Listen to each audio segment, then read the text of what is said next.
یہ حکومت کہہ رہی ہے کہ ہم معیشت کو درست کر رہے ہیں، ہم پاکستان کو راہ راست پہ لے آئے ہیں، ہم بہتری کی طرف جا رہے ہیں، پاکستان کی اکانومی بہت گرو کر رہی ہے۔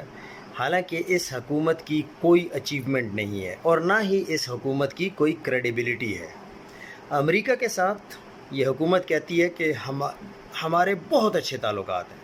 چلیں 2 منٹ کے لیے مان لیتے ہیں کہ آپ کے بہت اچھے تعلقات ہیں، آپ صدر ٹرمپ کے ساتھ بھی مل کے آئے ہیں، لیکن آپ کو ملا کیا ہے؟ افغانستان کے ساتھ آپ آ رہے ہیں، جا رہے ہیں، وہاں سے آپ کو کیا ملا؟ IMF کی بھی آپ شرائط مان رہے ہیں، ہر قسم کا وہ جو بھی آپ کے سامنے کویسچن رکھتے ہیں آپ وہ مان لیتے ہیں، لیکن وہاں سے آپ کو کیا ملا؟ کچھ بھی تو نہیں ملا۔ 1 بلین 2 بلین ڈالر سے کیا ملتا ہے؟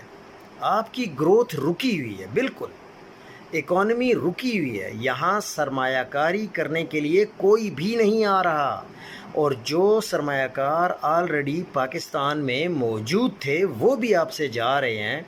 2 سال ہو گئے ہیں کہ ہم پاکستان کو بالکل سٹل دیکھ رہے ہیں، ایون کہ اس کی ساکھ گرتی ہوئی دیکھ رہے ہیں، کیونکہ پاکستان میں جو ملٹی نیشنل کمپنیاں کام کر رہی تھیں وہ بھی پاکستان سے جا رہی ہیں، جس میں سب سے بڑا نام پروکٹر اینڈ گیمبل۔ کہاں ہے وہ؟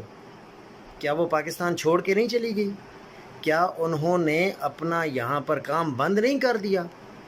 تو کیسے معیشت آپ کی گرو کر رہی ہے؟